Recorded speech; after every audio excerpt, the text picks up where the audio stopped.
oh shit, I'm gonna end up in a Chinese prison. Whew, my heart's still beating a bit. They wanted to look at my passport. I had to show them the video I was making. Hello everyone, welcome back to the channel and welcome to Tiananmen Square, one of the largest and most heavily guarded public squares in the world. I had to pass like 5 checkpoints and police barricades, everything to get here. This is where history has been made, some speakable, some unspeakable, and it's where national pride is on full display and where Mao Zedong's body is preserved for the public to see. Now, as the sun sets over Beijing, a special ceremony unfolds, the lowering of the national flag. Here is Chairman Mao Memorial Hall. Mao Zedong was the chairman at the start of the People's Republic of China. And this is where his embalmed body is kept and displayed to the public. And it's one of the few mausoleums of communist leaders that still attract millions of visitors each year. This was constructed very, very fast. It started being built a month or 2 after he died and then was only completed 5 months later. So this huge building was done in 5 months and it was seen as a national effort as over 700,000 people contributed materials to build the memorial hall. Inside, his body lies in a glass sarcophagus draped with a red flag bearing the golden hammer and sickle. And one thing people might not realize is that Mao did not actually want a grand memorial like this. He wished to be cremated, but the leadership after his death decided to embalm him to symbolize his lasting influence. Now, this huge building here, this is the National Museum of China, and it was built in 2003. It's about 200,000 square meters. It's the single largest museum by building area in the world. Okay, and then on the western side of Tiananmen Square, we have the Great Hall of the People, the political center of China. It's where the country's most important meetings and events are held, such as the National People's Congress every year. This building was also built incredibly fast as well. Only took them 10 months between 1958 and 1959. And it was done to celebrate the 10th anniversary of the People's Republic of China. And the main auditorium can hold over 10,000 people. And one thing you might not expect is that apart from political meetings, it sometimes hosts concerts. Here we have probably one of the most iconic buildings in China, Tiananmen Tower. This is on the 100 yuan note. I didn't even know the name of it, but I had definitely seen the building. I'm sure you have as well.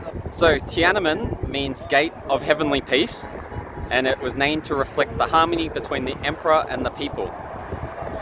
It was constructed in 1420, so that date will sound familiar as that's when the gates for the Forbidden City were constructed as well. So it sounds like it was a busy year for buildings in Beijing.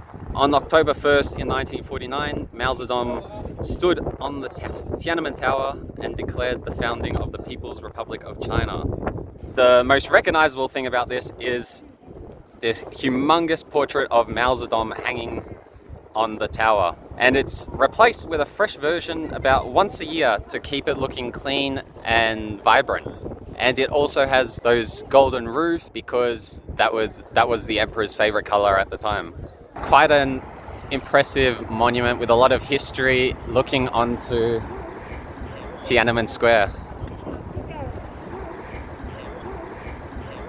Okay guys, my first scary moment in China. I was just stopped by police because they saw me taking a video and they wanted my passport. Hang on, do I still have my... Oh, I've got my passport. They wanted to look at my passport and then they wanted to look at the videos I had made. So I had to show them the video I was making about Tiananmen Tower and he was listening to it.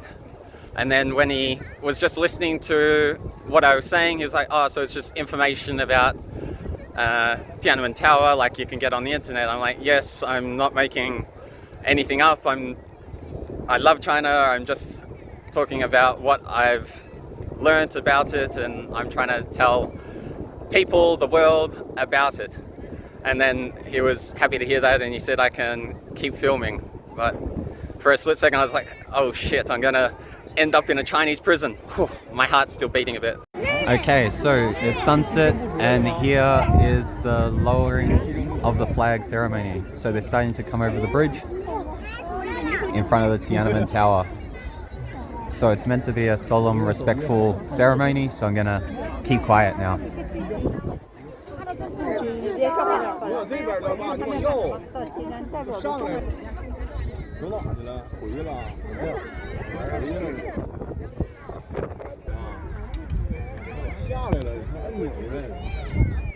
Okay, and they're starting to bring the flag down.